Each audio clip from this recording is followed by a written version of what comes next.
衝撃。小田栄一郎先生がすでに決定している。エルバフ編で麦わらの一味は一人を失うことになり、そしてその人物がウソップであると。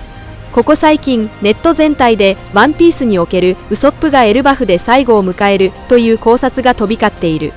ストーリーの伏線からアニメの細かい描写まで多くの考察者たちによって一つ一つ解き明かされ、無数のワンピースファンが一瞬にしてメンタルを崩壊させた。東の海から出港した時から〇〇してはいけない病を口癖のように言っていたあの男、生涯をかけて嘘を現実に変えてきたウソップが、まさか今回本当にその言葉を現実にしてしまうのだろうか。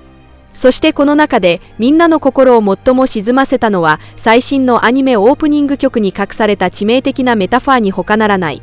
映像の中では麦わらの一味全員が光に向かってゴールへと全力で走っているのに対し、ウソップただ一人がゆっくりと足を止め、その場に立ち尽くして仲間たちが前へ進むのを見送り、進み続ける一行と次第に距離が離れていく姿が描かれている。このシーンは無数のワンピースファンによって繰り返し考察され、誰もが同じ一つの答えにたどり着いたようだ。彼は本当にここで麦わらの一味とお別れしてしまうのだと。そしてこの生死を分かつ別れはすでにエッグヘッド編で伏線が張られていた。第1177話にてウソップは単独でイムと対峙し、緑星ドクロ爆発草を放つもイムに跳ね返され、自身が重傷を負い、全身の骨がへし折れて完全に戦闘能力を失ってしまった。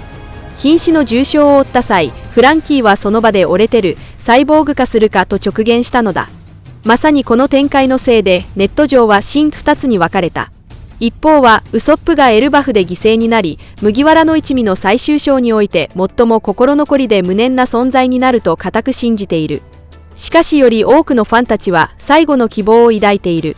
永遠の別れよりも彼がリリスと共にエルバフに残り、身体の修復と改造を終え、一時的に航路を離れ、いつか完全復活して仲間たちと共に最後の島へ向かう姿を見たいと願っているのだ。何しろエルバフはウソップにとって決して普通のエピソードではないからだ。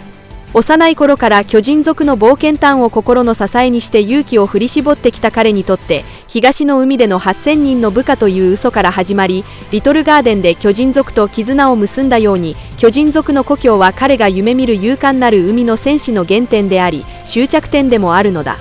瞳の中で最も一般人に近く、恐怖を乗り越えることで何度も成長を遂げてきたこのキャラクターが、ここでピリオドを打つことなど誰も望んではいない。死なせないでくれ、頼むというのが無数のワンピースファン共通の心の叫びとなっている。それと同時に最新のストーリーの噂もネット中を席巻している。漫画第1181話で超重要キャラクターが登場し、絶体絶命の窮地に陥った麦わらの一味を救うというのだ。無数のファンたちはその人物がルフィの父親であり、革命軍のリーダーであるモンキー D ドラゴンであることを熱狂的に待ち望んでいる。過去のストーリーを振り返れば、革命軍は常に麦わらの一味にとって最も強固な後ろ盾だったからだ。頂上戦争ではエンポリオ・イワンコフが命がけでルフィを守り抜き、生死の境を越えさせた。ドレスローザではサボが姿を現し、藤虎を食い止めてルフィを援護した。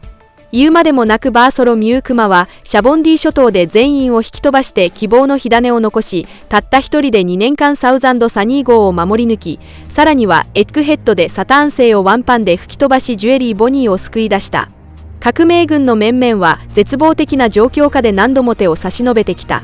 現在エルバフには危機が潜んでおり、誰もがドラゴンがついに現れ、麦わらの一味を救うだけでなくウソップをも守り抜き、全てのワンピースファンが受け入れられないこの別れを現実にさせないことを願っている。深く驚かされることに、推論によればリュウマが400年前に切り殺した巨大な竜こそがニーズホックであり、彼の闘神という称号は名実ともにふさわしいものである。ある見方によればリュウマはかつてイムの剣術の師匠を務めていたという。そしてワノ国の巨大なドクロは実は先代のニーズホックの能力者、すなわち前代の巨人王の頭蓋骨である。この論理で推測すると、イムがゾロと対峙した際、両者の間には起源において極めて深いつながりがあることになる。これによりこれまでの多くのストーリー上の謎が合理的に説明できると思われる。漫画第1180話の細部を観察すると、イムがゲルズの数本の指とスタンソンの足を切断し、薪を利用して爆発を起こし、ハイルディンとサンジを吹き飛ばしたことがわかる。これらのキャラクターに直面した際、イムはいずれも獅子の切断や激しい爆発を引き起こすといった残酷な手段を取ったが、ゾロに対してだけは薪を使って引き飛ばすに止めている。さらにゾロがイムの前に現れた際、画面ではイムの傍らに極度の驚きを表す簡単符が表示されていた。他者に対するイムの普段の無関心な態度と比較すると、この驚きの感情は極めて異常である。ゾロの顔立ちを注意深く確認し、その言葉を聞いた後、イムの動向は明らかに拡大した。それだけでなく、イムは即座にゾロに攻撃を仕掛けることはなく、スタンソンを攻撃した後にようやくゾロに対して手加減した一撃を加えたのである。この行動の背後には必然的に隠された事情が存在する。合理的な推測としては、イムはゾロを知っている、あるいはゾロと容貌が非常に似ており、400年前に活躍した下月龍馬を知っているということだ。龍馬は倭の国で名高い龍切の侍であり、倭の国が黄金の国であった時代の大剣豪でもある。彼は生涯敗北を味わうことなく、後世に刀身として崇められ、同時にゾロの祖母の直系の祖先でもある。以上の情報を総合すると、一つの推論が浮かび上がってくる。400年前に龍馬に切り殺された巨大な竜とは、当時イムに操られ、竜竜の実幻獣種モデルニーズホックを食べた巨人王その人である。第1181話の情報によれば、イムはニーズホックの巨竜の姿となったロキに向かって戻ってきたかと微笑みを浮かべている。この言葉からはイムのニーズホックに対する深い執着がうかがえる。これに先立ち第1175話の結末において、ニーズホックの出現に対しイムは自らの口で主やそこにいたのかと発言している。さまざまな兆候はイムが長きにわたりニーズホックの帰還を探し求め待ち望んでいたことを十分に示している。その理由はこの悪魔の実が極めて高い戦略的価値を備えているからである。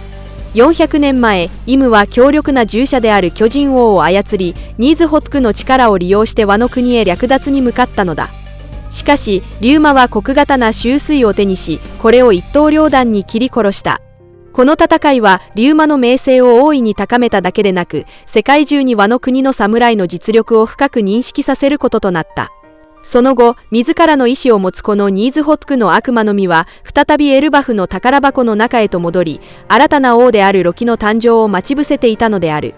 そして、命を落とした巨人王の頭蓋骨とその武器は、その後、鬼ヶ島の象徴的な建築物となった。注目すべきは、当時イムがこの件で激怒しなかったことである。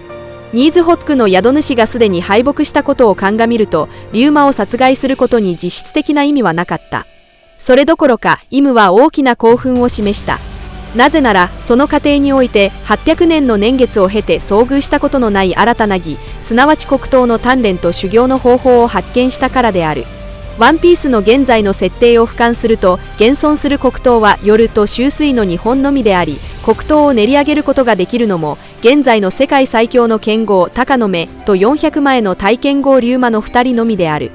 これに基づき推測すると、イムは即座に今後二度と倭の国に侵攻しないことを条件として提示し、黒刀の修行方法と交換したのである。この取引に基づき、龍馬はある意味でイムの剣術の師匠となったと言える。これこそがイムがゾロに対して手加減をした理由そのものである。ゾロの攻撃に対し、イムは単に彼を引き飛ばすことだけを選択した。ゾロがかつての師匠の末裔であるという身分を考慮すれば、イムの保留的な態度は理にかなっていると言えるだろう。以上が今回の動画の内容です。最後までご視聴いただき、本当にありがとうございます。もし、ワンピース漫画の熱心なファンであれば、ぜひ私のチャンネルを登録してください。皆さんの応援が私の動画制作の最大の原動力です。それではまた次回をお会いしましょう。